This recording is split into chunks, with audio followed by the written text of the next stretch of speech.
Okay. This meeting is being recorded. And we have our signature drink. Ah, yay. Oh, good. I'm not sure how to say it. The Aperol Spritz. The Aperol Spritz, yes. Yes. It's delicious. Perfect. If I didn't have another event after this one, I would join you. Oh. Okay. It is good, I will tell you. I think this is my second.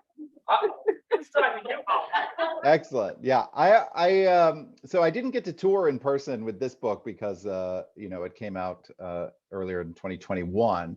But my previous book before that featured a daiquiri in it as sort of like a signature cocktail. And so every bookstore I went to or library talk, they would have a daiquiri waiting for me. So I'm like, oh, I have to think but daiquiris weren't actually my favorite drink. So I have to think very carefully now about what I write into a book. Yeah, let's think about that. What are you going to write in your next book? I know. Well, maybe it's just as well I didn't get to tour with the Guncle, as Patrick likes to make his drinks with just a whisper of any kind of mixer. And I thought, oh my goodness, I would be hammered if I actually went out on tour like that. I love that part of the book. It's just put the orange right on top. Okay, so we're going to go through our little introduction. Great. Now that we have some of our folks who are here. Is everybody out of the room? I think so. We don't have anyone in the waiting room, right, Gabriella? No, we don't. We're all here. Excellent. Okay. Okay, so we're going to begin. So hello and welcome to our virtual and in-person author spotlight event with Stephen Rowley. Thank you everyone for joining us this evening. Before I begin, I just want to do some general housekeeping. We ask that our patrons online, please mute your mics and turn your cameras off so that we can spotlight our special guests. We also encourage everyone to type in their questions in the chat box, which is at the bottom or on the side of your screen. The program is being recorded, so please be mindful of that. And okay, so here we go. Here we begin. Welcome, my name is Debbie Keener, and I am the head of community services and adult programming here at the Oceanside Library. I would like to introduce my colleague and fellow presenter for tonight, head of adult services, Nadine Spano. We are known here as Deb and Nay, and we host our book discussion on the same page with Deb and Nay. We also have a podcast, Books and Banter, with Deb and Nay, and we just like our name. We like our name. We also bring these wonderful author spotlights to the community, so we're so happy to do that. Nadine and I would like to thank everyone at the Oceanside Library for giving us this opportunity to bring these programs to the community. And we want to thank everyone for joining us online and in person. Everybody wave. We did, as we mentioned, we have fun drinks, so it makes everything better. So Nadine, please begin. So without further ado, it's time to begin our program. Tonight's guest author is Stephen Rowley.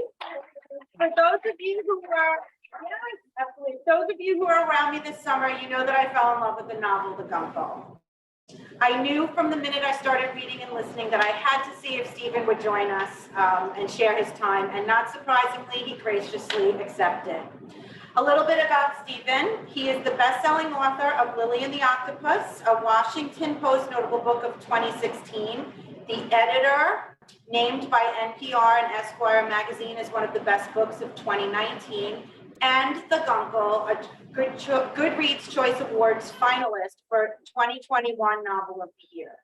And his fiction's been published in 20 languages. He has feature film rights for, I think, all of your novels now, correct? That's right, yeah. And, yes, and The Guncle has been picked up by Lionsgate. We're going to talk a little bit about that a little later on. Stephen's worked as a freelance writer, a newspaper columnist, and a screenwriter. He's originally from the East Coast, Portland, Maine, and he's a graduate of Emerson College. He currently resides, like Patrick, in Palm Springs with his husband and writer Byron Wayne. Thank you, Stephen, for being with us. This is just personally, I'm thrilled. Even if Joel was here, I'm so glad I get to talk to you. But I'm glad you're here. What an introduction. Well, let's have some books and banter. Yeah. So, tell us a little bit about your background. So you're from the East Coast, you're now on the West Coast. How did you, what made you decide to become a writer? How did you come to be with as a novelist and writing? Yeah, as you said, I grew up in Maine. I think I always wanted to be a writer. I didn't know that was really a career possibility. In Maine, we had Stephen King, when I was a kid, but that was about it. And so I always thought, well, maybe that's, only a career path if you grow up in Manhattan or if you have a society, family name. I'm sorry, I have a puppy here who did not get to mute their microphone instruction. We love puppies, that's fine. All right. So, yeah. yeah, exactly. So I ended up going to college in Boston, but I even remember, like, as a kid, like writing short stories, and having my dad would take them. My dad sold insurance, would take them into his office and make multiple copies of them on the photocopier and bring them home. And I remember even then thinking, wait, there can be multiple copies of something I write. And I think, in that moment, an author was born. But hold on, I'm going to try to silence her. Hold on just one second. Okay, she's welcome to join. I can't get that set up professional audio and audio settings thing. I don't know what that is. What is that? Like right on the screen. Sorry about that. Of course, a delivery man came right at that moment. So I ended up going to school in Boston, and I'd studied filmmaking, actually, but I never stopped writing. And filmmaking brought me to California, where I worked as a screenwriter for a number of years. I did all sorts of writing, and it wasn't until later that sort of novel writing or fiction writing sort of re-entered the picture. But I think, I have the career I have now thanks to two things. And one is access to an excellent public school education. And secondly, it's that I had a public library card and parents who encouraged me to use it. So even as a kid, I was doing public library programs and doing all of their reading challenges and whatnot. So I'm always so grateful to get to talk to libraries because that had such an impact on me as a kid. We'd like to hear that. That's Yay. Yay. Great. In fact, my dad, who is 86 now, still volunteers at his public library every week. He likes to put the plastic covers on the new releases, but I think he does it so he can try to get them first before anyone else checks them out. But yeah, but it worked. I said he must be so thrilled. He must be so thrilled to see your books. Oh, as a dad, that must be such. I think he gets a kick out of it for sure. And in fact, I've gone and talked to his library in person, so he got to show me off a little bit. I think, which for a dad, that was a lot of fun. That's really nice. But so in trying to write for the screen, I had a bit of success. There are many more screenplays than there are movies, so not everything gets made. And I was tired of waiting for a director to sign on, an actor, a producer, financier. Money would fall through. You'd get close, you'd take 10 steps forward and then 20 back. And when I had the idea for my first novel, which became Lily and the Octopus, I really thought, well, I'm kind of tired of waiting. I wanted to have more control over hopefully putting something out into the world and being able to point to it and say, this is what I do. And at the same time, film writing for the screen is a very collaborative art form, and writers aren't always the higher person on the totem pole. It's really a director's medium. So, I had this vision for writing Lily, and I knew that it was a deeply personal story I wanted to tell, and one that I didn't want a lot of outside people giving me notes and trying to change it along the way. And so I thought, I'll try it as a novel and see if I get anywhere with that. And sure enough, it was a long journey, but that's what was able to break through. Wow, that's awesome. Can you tell us a little bit about the Guncle? We know we've all read it. I know there might be a few people who haven't, so without any spoilers, but what was the spark that brought the Guncle to life? Sure. So I'll give sort of the one line, just in case anyone hasn't read it, is the story of Patrick O'Hara, who is sort of a semi-retired television star living a reclusive life in Palm Springs in the desert. And when he's tasked with taking in his young niece and nephew after the death of their mother, and it sort of leads to a season of healing for all three of them.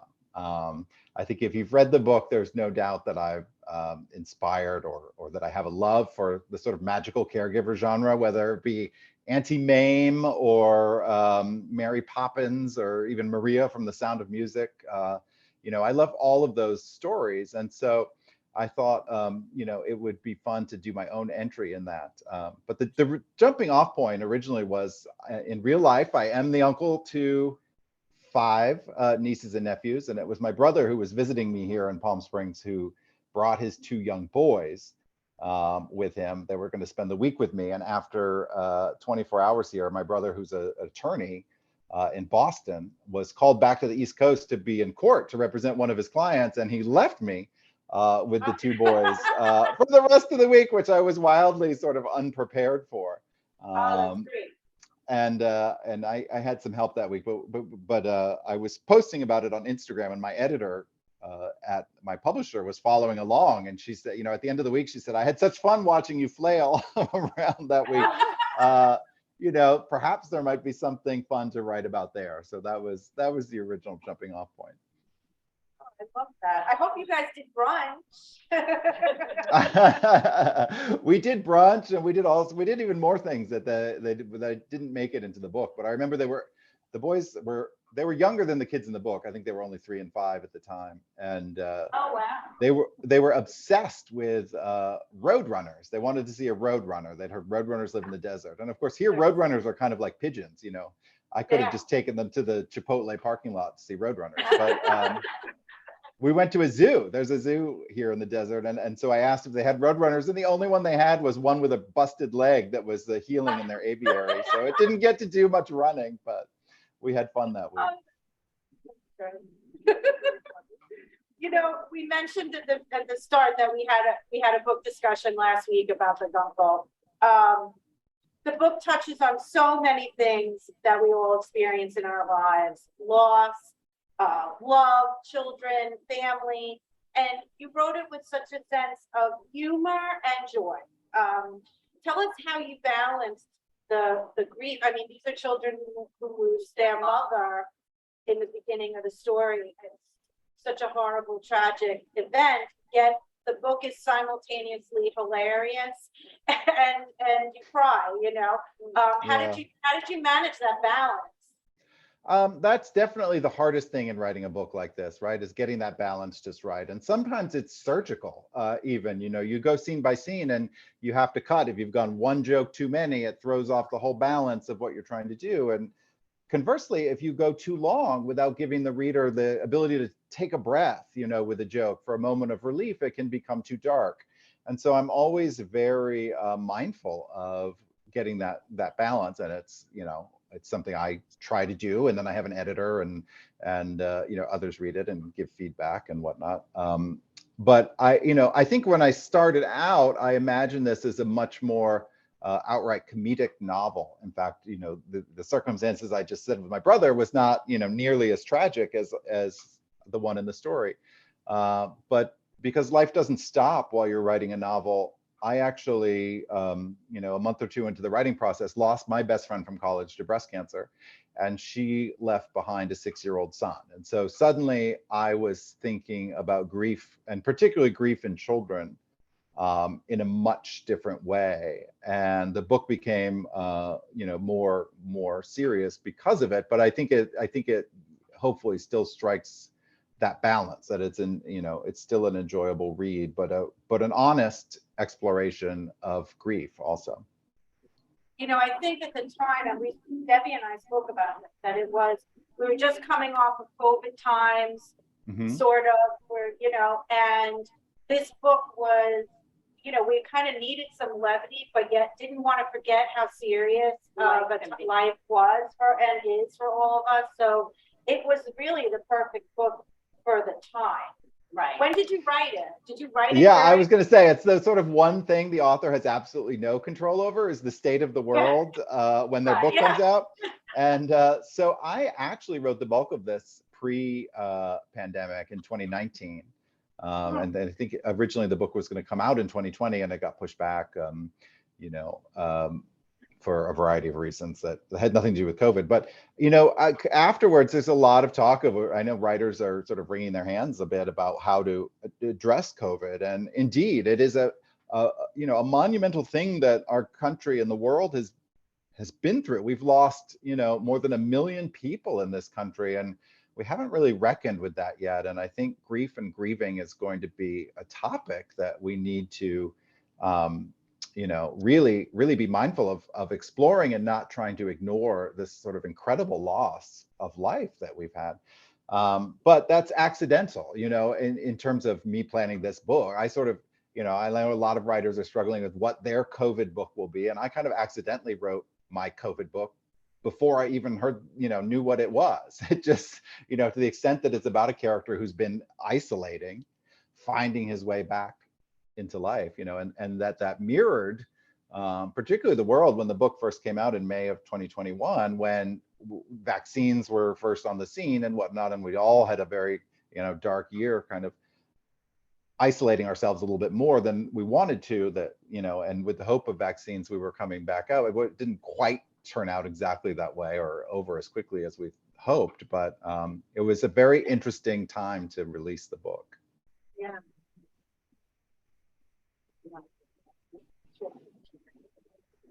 So this book was recommended to me by a friend, a colleague, this guy here, who typically finds reading books that have children's characters, finds frustration with them, to say the least.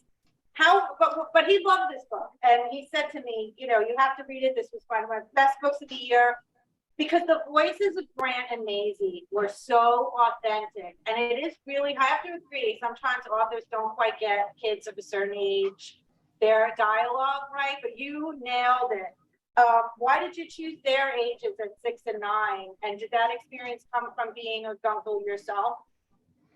Yeah, well, that's that's such a huge compliment, and thank you. I don't have children of my own, and it's something I'm very aware of, as a writer. No matter what you think of having children or whether you want children yourselves, there's no denying that the having and raising of children is one of life's great emotional experiences. And I was aware of not having that as a writer, and yet there were certain things I felt I wanted to say, a little armchair quarterbacking maybe I wanted to do on the subject. But in terms of finding the voices of their kids, originally I had written them a little younger, and I thought, no, I want, once there was going to be serious explorations of grief, I wanted them old enough to understand what was happening. Although, the book takes place just over a summer, so it's not like their grieving process is over at the end of the summer. In many ways, it's not even going to begin until they get back home and realize, what it really feels like to have their mom not there. And so part of Patrick's job is distraction, at least in the first half of the book. So I wanted the kids to be old enough to have innocence still, and yet, and be childlike, but to be able to absorb some of the more serious exploration of grief that I wanted to do.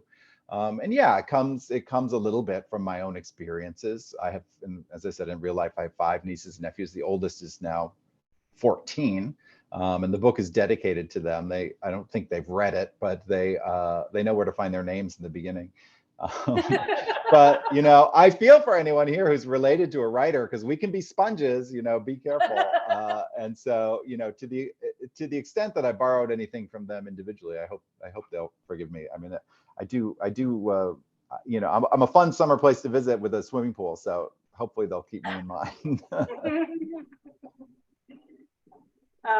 You clearly have a love of film, TV, and the magic of Hollywood icons. Tell us about this side of yourself.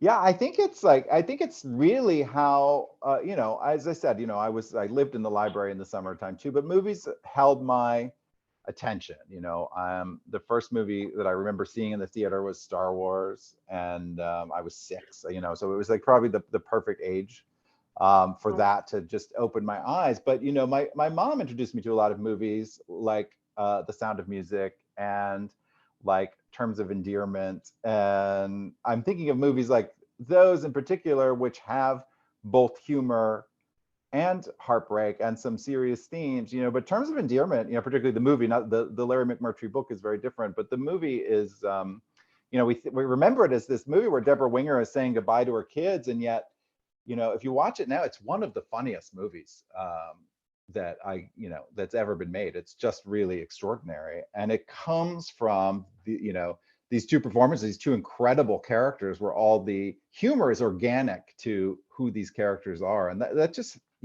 movies like that, James L. Brooks, Mike Nichols, Sidney Pollack, some of these directors who really got character and really got performance. And that's how I kind of learned the type of storytelling that I love to do, which is balancing that humor with real depth.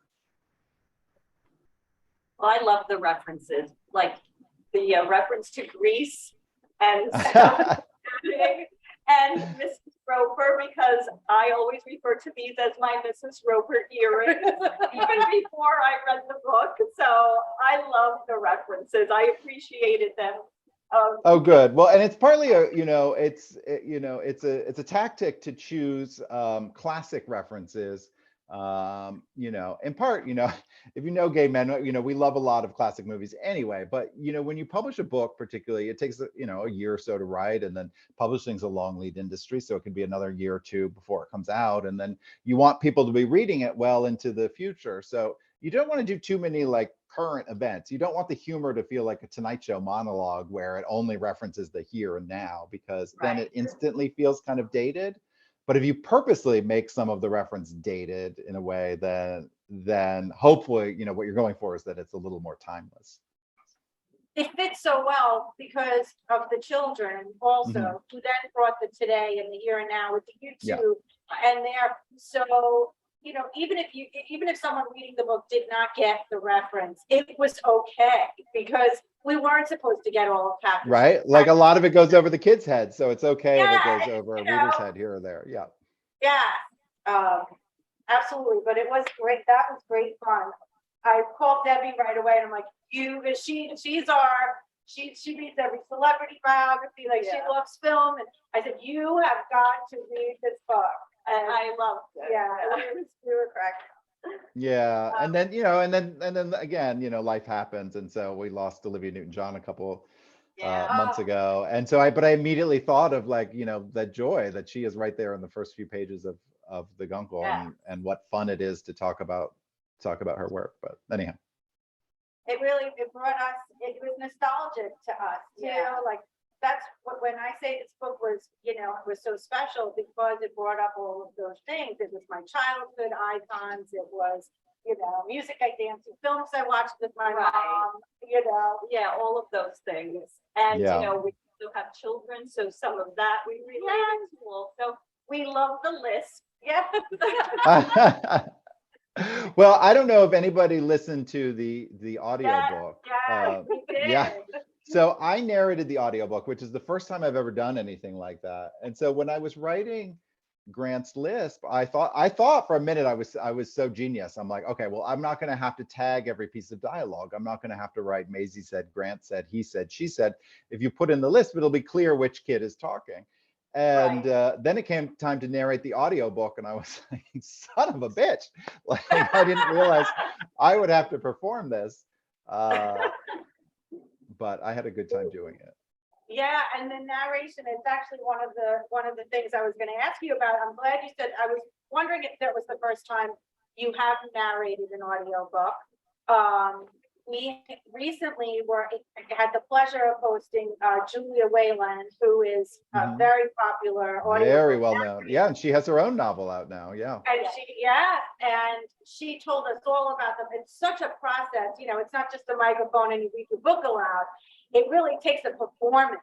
And so I was going to ask you about that. How was that for you? What was the experience like?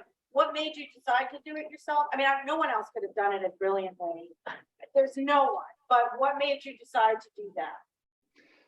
It's always interesting. When I was going out on tour, sometimes I would meet readers who would come to an event of mine and say, "Oh, I haven't read the book. I wanted to meet you because I like to have the author's voice in my head while I read the book." And others want to read the book first so that they're not distracted by the author's voice. So, it's a two-sided coin. But for me, a novel exists so long, while you're writing it as yours and yours alone. It's such a process writing it, and so I hear it in a very specific way in my head, and there was a rhythm to some of the humor that I wanted to convey. Now, I didn't set out to do this. In fact, I have a wonderful actor who narrated my previous audiobooks, but they sometimes send you audition tapes or voices to listen to, and I just didn't hear one that I immediately sparked with, and I thought, oh, maybe this is an opportunity then, that it would be an interesting exercise to have a record of the book as I hear it, as the author sort of intended it. And if you wanted to hear that, that was one way to do it. If not, you could, read it in another format. I will say the publisher didn't immediately think it was a good idea. In fact, I had to audition to do it. But yeah, we came to agreement. And I think the hardest part for me was, or the biggest thing I would say to anyone else thinking of a career in recording, is don't do this in Palm Springs, California, where it can be 100 degrees, because the first thing they have to do is turn off the air conditioning in the booth, because the microphones pick up the hum of the air conditioning. And so I would have to do it in about, I would sit in the booth for like an hour, and then I would open the door to the air conditioning. I would have to come out and try to catch my breath, do this, go back in. It took about a week or a full 40 hours to record it, but I had a lot of fun, and I don't know if I'll do it again, or certainly every time, but maybe if I felt the character's voice was similar enough to mine again, like I think Patrick's is, that I might enjoy doing it again. What was your favorite scene to write in the book? I love the bathroom. I love a bunch of scenes, but I love the bathroom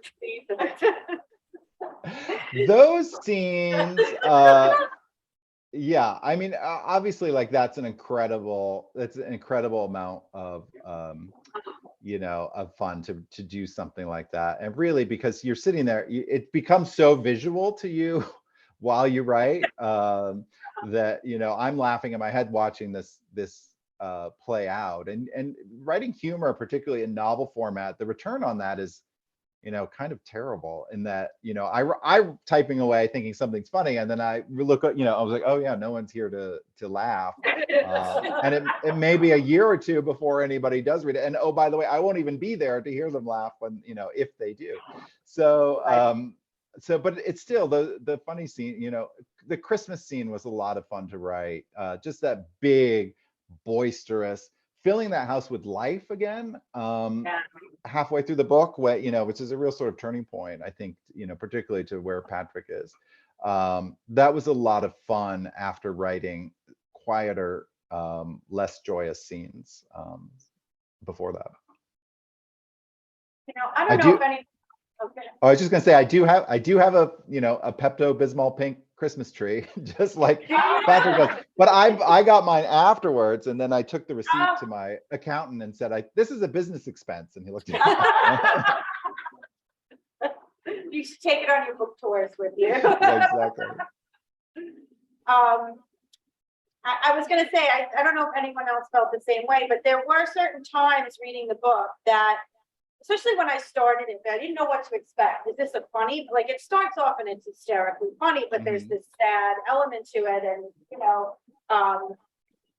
it was such a unique and unexpected experience, even with the party, because that there's some discomfort in celebrating when you've had loss like that, and you balance it really well. Even the relationship between Patrick and Clara, I didn't know where that was going to go. And we talked a little bit about that in our discussion last week, because he was such an authentic, genuine person who saw the best in everyone, even his sister, who was, you know, really doing something so detrimental to him and the kids by removing them. Anyway, I think that, you know, it goes back to the balance. It was just really such a unique story and a special relationship. And Oh, well, something, thank you. something we mentioned in our book discussion, where there were certain scenes where, and I wonder if this comes from your life, where the children, because they are grieving, Patrick does such a great job learning with them, like how to teach them how to grieve, because he's grieving also. So they're really all grieving and healing together. So I love the part of the book where he knows they come into the room to sleep, and then they disappear in the morning, but he never says anything because he wants them to have that comfort. I love that part of the book because I remember doing that as a child. So did that come from, you know, your life, your experiences as a child or with your nephews? Not that particular. So a couple things going on here. One, I would backtrack for a second and say the opening section is the very last thing that I wrote for the book, because I did feel like, you know, people are going to go into it not knowing quite what this is. I thought better to start with a humorous exchange than right into the darkness of losing Sarah. And I thought it was important to set up the context of who Sarah was for Patrick as well, not just with the kids. So that was actually the last thing I wrote, is the first thing that appears in the book. You know, in a way, it's, you know, I told you I love Mary Poppins. In a way, it's a little bit, it's that little spoonful of sugar that you know, helps the medicine go down. But two, you know, backtracking to Clara for a second as well, like I really feel for her. Like she, you know, it's much, I think, richer to write characters that have a legitimate point of view and aren't just like stock villains. And hope, you know, Clara has a point. It's not obvious from the get-go that Patrick is the right man for this job. In fact, it seems like a disaster, you know, at the outset. And so she's right to be concerned. And also she's going through her own thing. She's grieving her own things and going through loss of her own. So I always like sort of trying to find the human side of even a character who you need for the sake of the plot to do things that you don't agree with. I like to try to understand them, at least where they're coming from. And hopefully that helps the book too. And then the kids, you know, I've never had them sneak into, you know, into my room. I think, you know, I think that, you know, Patrick is someone who, his grief journey is not, you know, he learns pretty quickly is not the one that he wants for the kids, right? He's dealt with grief by isolating himself from the world, and he doesn't want that for the kids. And so particularly starting with that party and moving forward, you know, which is when he lets the kids sneak into his room, you know, I think he knows to demonstrate a better way. And for that, he's going to have to open himself up and open his heart in a way that he hasn't before. And that is, you know, first to the kids and, you know, and then to the world, but allowing them a little space to be who they are without judgment, right? It's also a nice mirror to him as a, you know, as a gay person too. Like, you know, we didn't have, you know, particularly when I was growing up, the world was different. Things have changed really fast. It's better. It's not better for everyone under the LGBTQ umbrella. You know, trans people are really having a difficult you know, time navigating a sometimes hateful world. But if we allowed, you know, I wanted to say if we allowed kids to be able to express their emotions and to be who they are and to seek comfort and not judge them for it, that would be a lovely thing he could do for the kids. Great.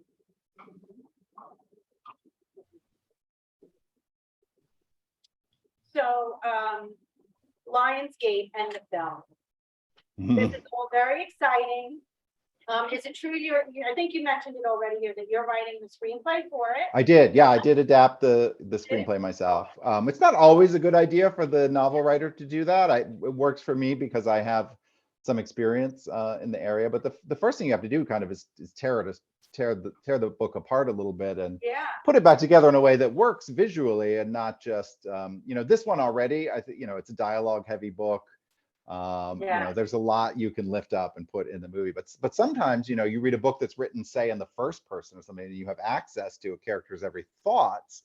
That's harder to translate because on the screen it has to be dialogue or action and things you could see or hear. Right. And did you have a good time? Like, because it's been a few years since you wrote these characters, so it must have been nice to just go back and visit them. Anything you would have wished you had in the book or in the novel, or did you add scenes, or was there anything? Is there any surprises for us when it finally does get released? Yeah, I think there are a few surprises. I don't want to spoil anything, but yeah, you always wish you would do things a little differently. And a couple years on, going back and revisiting, there were changes I think I would have made. Hopefully, with each book you write, you become a better writer. So that new writer was judgmental of the one that came right before it. So Right. I'm judging my talent from a few years ago. But this, I was really a joy to revisit these characters. I've missed these kids, and it was fun to go back and spend some more time with them. I think about them still. I'm not announcing anything. I'm not breaking any news here, but it's a book that I could see there being a sequel to. Particularly we're meeting these kids at the beginning of their grief journey, and I would love to check in with them a couple years down the line and make sure they're okay. But we'll see. Yes. I don't know if you've gotten there yet, but are there any actors or actresses you're looking at for the roles? Or some I always love to hear from you. There is no one cast officially yet. They're in conversation with someone that's not, nothing official yet. And I'm not being coy. A lot of times you're not allowed to talk about these things. I'm not being coy. It really is not a done deal. Right. But I always love to hear what, if you all imagined anyone. I think at first we're really, I don't have a hard and fast rule about this the way some people do, but for this role in particular, I do think if it's at all possible that it's beneficial to have an out queer actor play the role. So that narrows down the list already, but I'm curious if any people came to mind. Do you have any? Do you get any say in that at all, or no? I get, yeah. This is where the writers say. I wonder when I said earlier, writers aren't always the highest person on the totem pole in the film world. Yeah. They have been very kind with me in keeping me included and in the conversation and whatnot. So I'm very grateful for that. But at the end of the day, I'm not the one writing the check. So that, the studio gets more of a say. And, there's a business to it too. It costs a lot of money to make a movie. And so if you can get someone who they think will get butts in chairs in a movie theater, then that will win the day probably. But we'll see. But I've heard from a lot of I don't know if we have fans of Schitt's Creek here, but a lot of Dan Levy fans. I've heard Neil Patrick Harris or Andrew Reynolds, some of these names. Yeah, they're all in the running. They're all in the running. Billy, is his name Billy Eichner? Billy Eichner, yeah, who has a movie opening this weekend. So I think everyone was taking a wait and see approach. He's someone who would, sort of nail the snark and the pop cultural references and all that. And I'm excited to see the movie because I'd like to see if he shows a slightly more tender side. So we'll see. Funny. It does. Yeah. It looks good. So are you working on another novel at the moment? Are you working on anything right now? Yes, I am. In fact, I am turning in my new novel this week as we speak. Oh, wow. So just putting a few final touches on it on the last draft, and I'm very excited. So it'll be out in May of next year, May 2023. Oh, very exciting. So when you write, where do you? Are you a cafe writer or a coffee house? Do you have an office? That's actually changed a bit with the state of the world, right? So for 2020, 2021, I really couldn't be out. I used to sometimes write in cafes or coffee houses or, at the library sometimes, but that was not, I don't think I would write well with a mask on if I had to.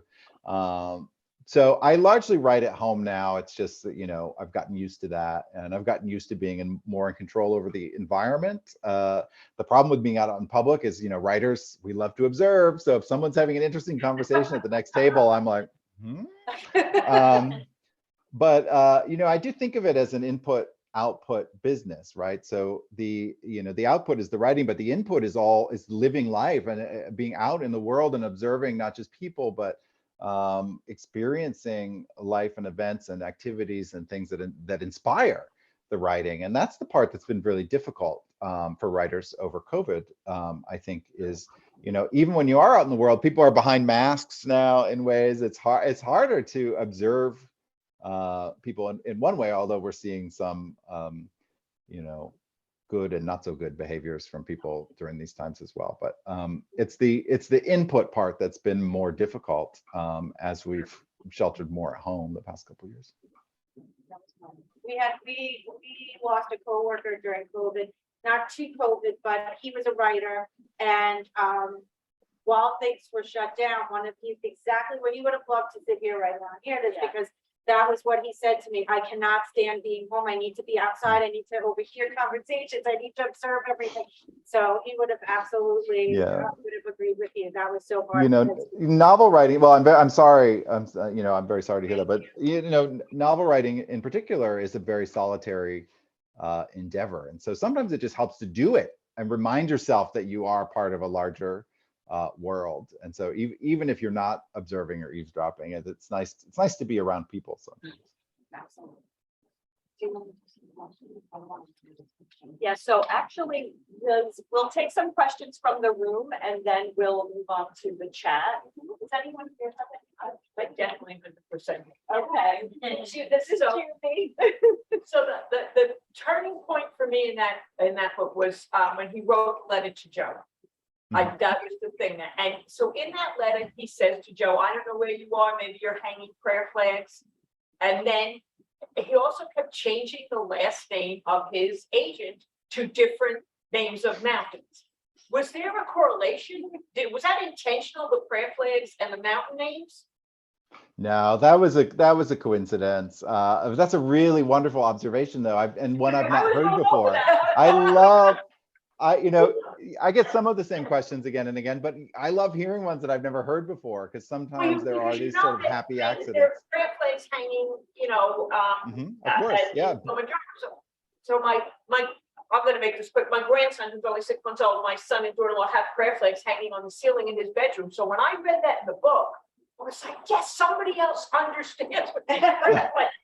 Stephen Rowley gets what this is. Yeah, well, I'm gonna have to chalk that up to a happy accident, I'm afraid. Oh no, take it. I love the Cassie character, who he calls different names. There's probably a slight misogynism there by not, by doing that to her name, but she proves him wrong. She puts him in his place by the end. Like, she proves herself to be truly indispensable. And then as far as the letter to Joe too, I never intended that to be in the book. I thought, it was particularly a character exercise for me, where I thought, it's, Patrick we see as someone who's hardened with grief years down the line, but what did he look like a little, when the grief was fresh? And I kind of wanted to take a peek at it, and then I kind of stuck it in a draft, thinking my editor would be like, out, but it kept surviving draft after draft. So I'm glad it's in there now. I have 2 questions. Yeah. Okay. I love the title of the book, and I know that you mentioned it in the story. As a gay man, do you want to be called Guncle from your nephew? And then where did that name come from? And then I didn't. Oh, sorry. Okay, that's the first. No, go ahead. The second. Okay, question, I was going to say I'll answer that one first. I didn't come up with it. It became popular slang in the past 10 years or so, and now there's a Guncle's Day, and there's Guncle's merchandise, and cards and T-shirts and everything you can buy.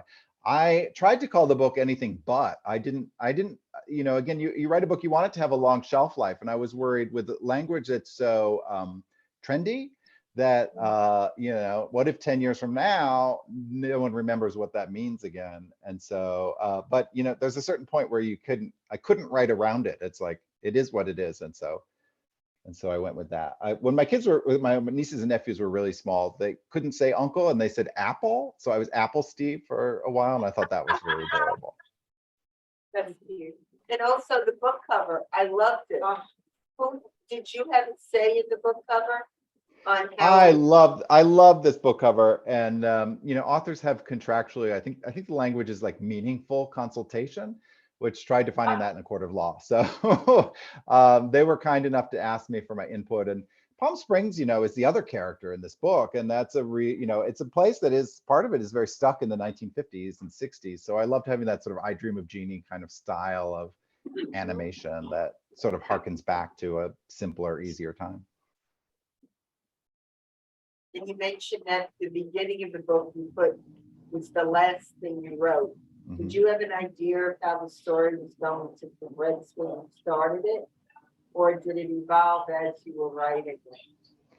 It evolved as I was writing it. It's interesting because I don't outline to the extensive way that a lot of writers do. I prefer to leave it a little loose. I usually know the beginning and I know the ending, and it's that middle part that I love to sort of discover through the writing process.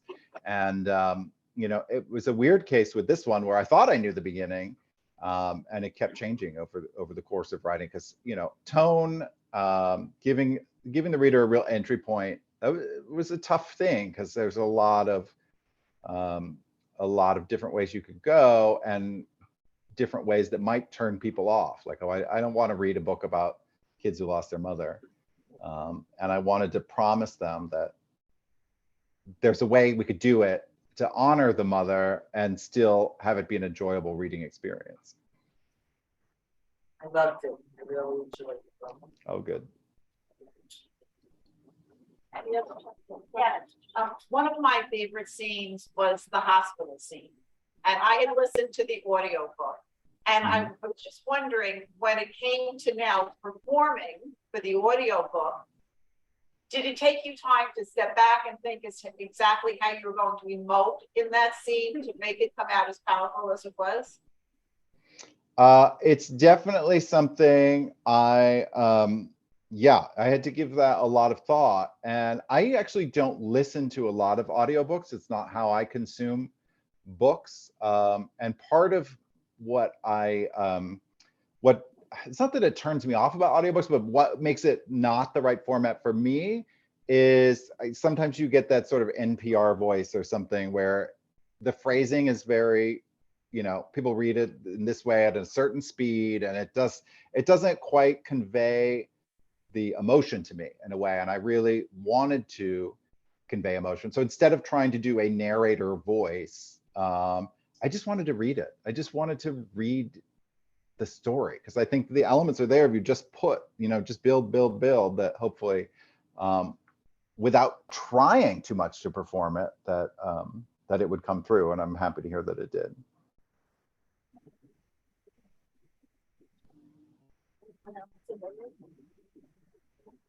Gabriella, can you scroll up? We'll go through some of the online questions. I'll try to be quick. I just keeping an eye on the time, and I'm so sorry that I have to jump, but we have about 6 No. minutes before I have to. You Have to got it, go. I know.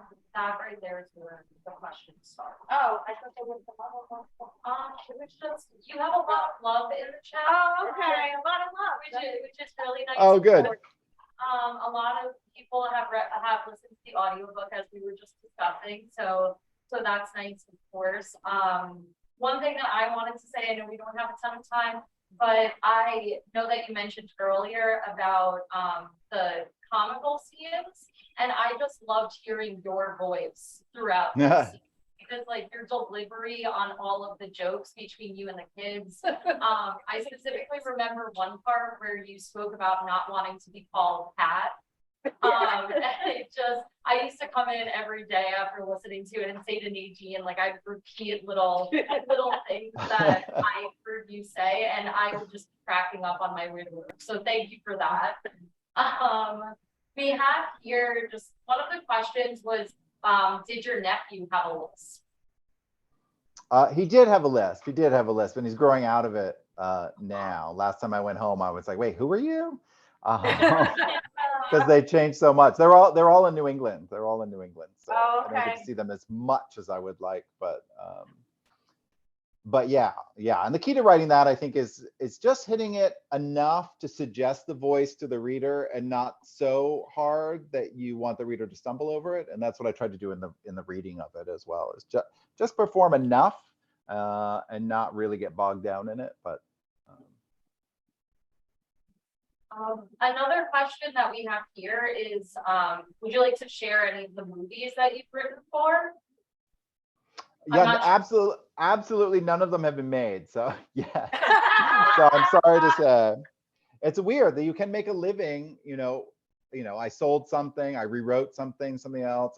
You option things for a while, the rights to something, and nothing of mine has ever been made. So these movies now with my books, hopefully all three are picking up steam, and I hope that they will, particularly the Guncle, will be in production soon. So fingers crossed. Yes. And what kind of puppy do you have? She's a rescue. She came from our county shelter.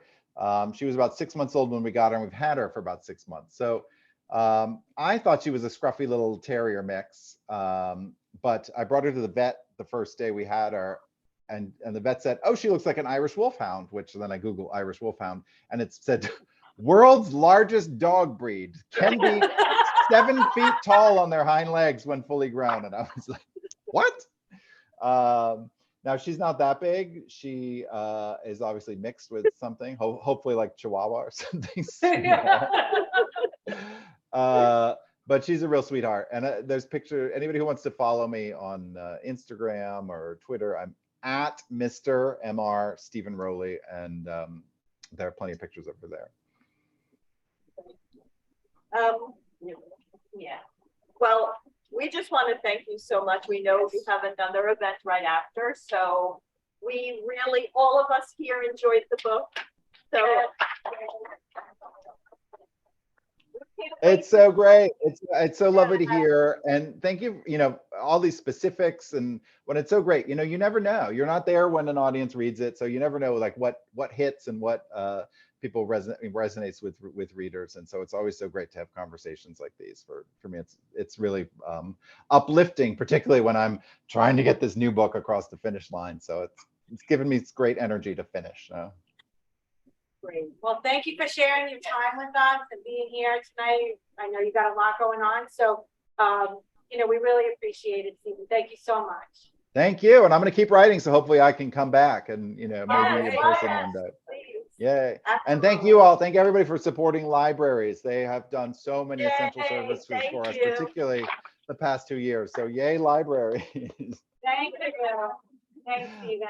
All right. So be well, everyone. It's wonderful to meet you. Yeah. Okay. Good night, everyone. Take care. Thank you so much.